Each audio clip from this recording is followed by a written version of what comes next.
Hi, I'm Darren, and this is Piano Eats Man, Episode 7.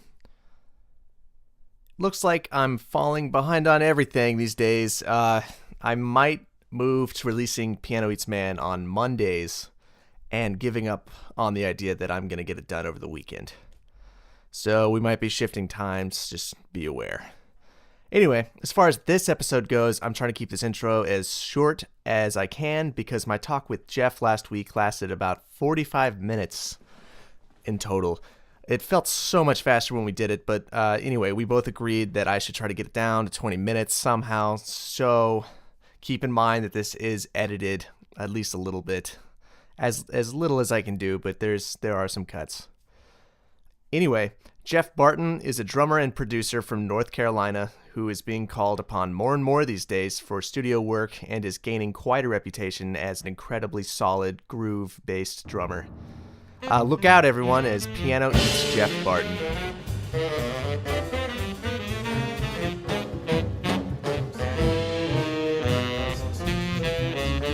It's not enough. Those are my two big gifts of that year was a drum set. And well, but my parents, I had two Christmases every year. My parents separated, so I would Christmas with my mom was a drum set. Christmas with dad was a video game. But I start in the fourth grade. My mom was a school teacher, so I went to Powell Elementary School, and they had a magnet program. So it wasn't just like, they had like electives, like, when you get to middle school, you would change classes. Well, I had that in elementary school. So I was able to take, they had like a band program. In elementary school? In elementary school. Wow. I think all we had was a choir. Well, they had that too. They had a choir. They had a strings program too. Elementary school. I mean, it wasn't like huge. Right, but still. We had 3 levels of band, and first year I didn't do it. I only went to Powell 3rd through 5th grade. So first year I didn't do it. 4th grade year, they would do these concerts at the school, and that was the big thing. And they get to go to the gym and watch the bands and a friend of mine, Robert Graham, who I went to school with, all the way until I graduated high school, was in the band. I was like so excited to like see Robert there. And next year I signed up. I had to do 6 months of trumpet, a semester of trumpet. And then I started on the drums. Did you give up the trumpet? I haven't touched a trumpet since I was in the 4th grade. But did drums 4th grade, 5th grade. Continued it into middle school. Any jazz bands, or was it all just concert I didn't do bands? Any jazz bands until until I got to high school. And it was weird because I did 6th grade year. I went to one middle school and pursued, and then they had a drum set in the band room, and it was then I was like, wow, I really want to play the drums. And so my mom and my dad played the guitar, and he was really into finger like kind of blues, kind of finger picking stuff, kind of I remember a lot of Bob Dylan, a lot of like Reverend Gary Davis, Mississippi John Hurt, like he used to so. Stevie Ray Vaughan, so that type of vibe. Allman Brothers, he was a huge Allman Brothers fan. Sick. Anyway, we would lost my train of thought.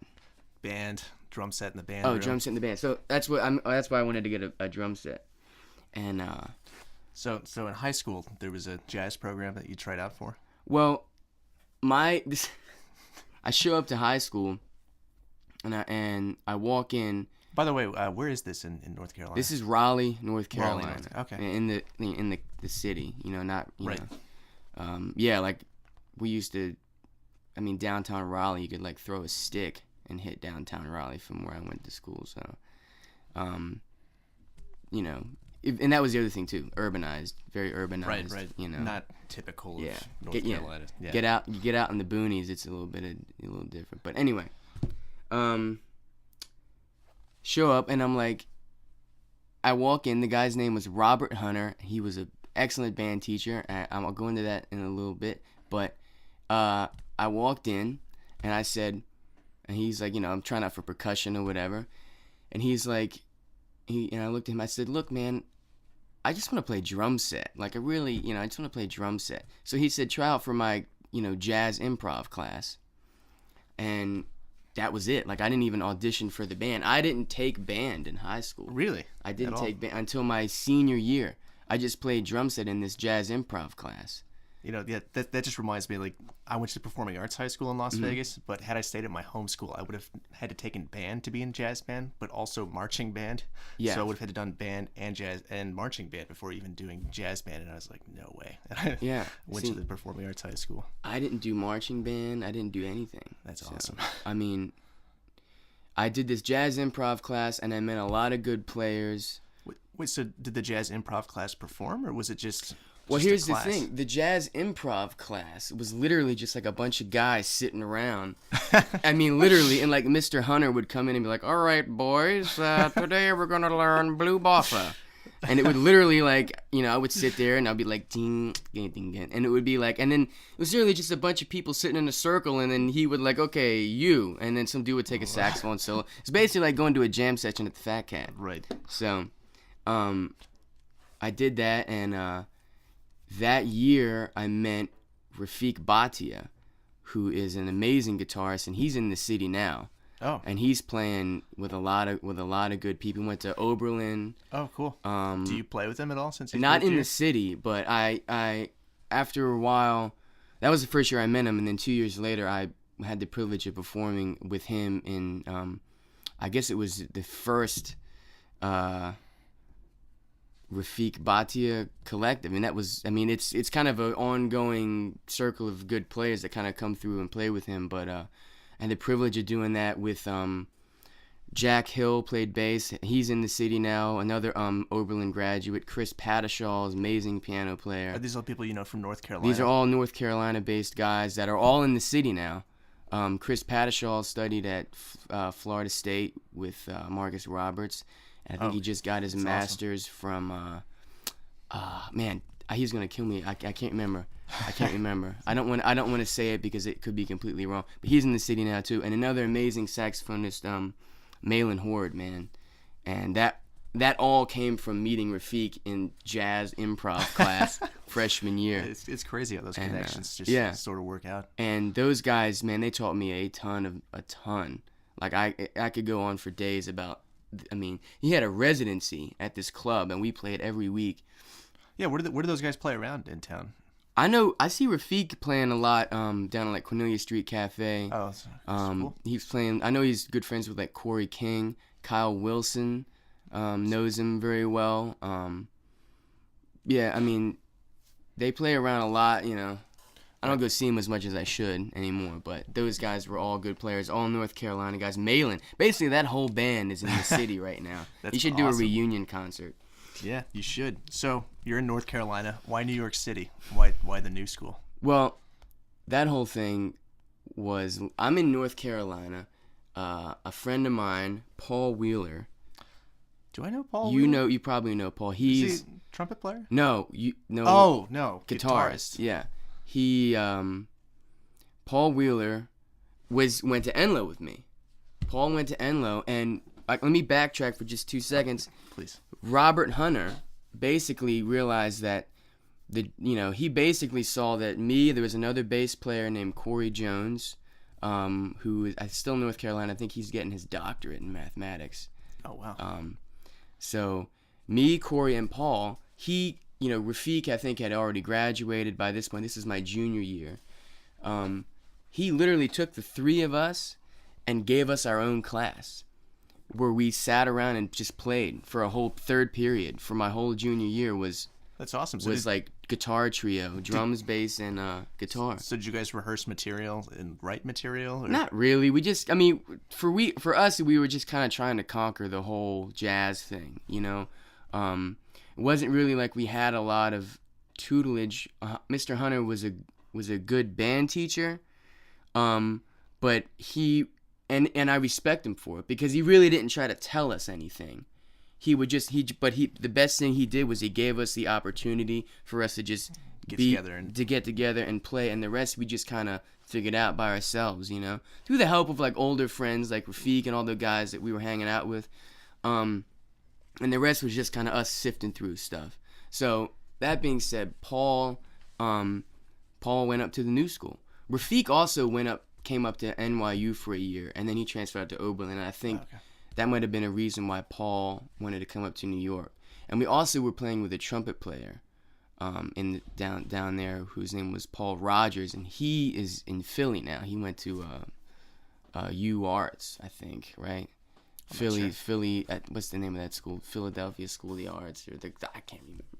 Anyway, the both of them came up to the new school at the same time. So that would have been their freshman year in New York was my senior year of high school. Oh, okay. So what year was it? That would have been, this was fall 2006, spring 2007. Oh, okay. And I had absolutely no plans to go to college. I was on the dropout. Be done with it. I literally, my parents thought I was gonna drop out of high school. Really? Were you gonna? Was the plan music or was not there really? else? There really wasn't a plan at all. There was just kind of like came home and I could play drums. I was very focused on that. I practiced all the time, so much that I was just like, I don't want to do my homework. But anyway, no plan at all, whatsoever. Senior year of high school, I go up to Paul comes down to North Carolina for Thanksgiving break, and we got up and we played a little session over at Rafiq's house, and all of us got and I was just so enthralled with Paul, and I was like, yo, so what's it like being up in New York? I had actually gone to visit Rafiq when he was my spring break of my junior year when he was at NYU, and then a month later he called me and was like, do you want to join the band?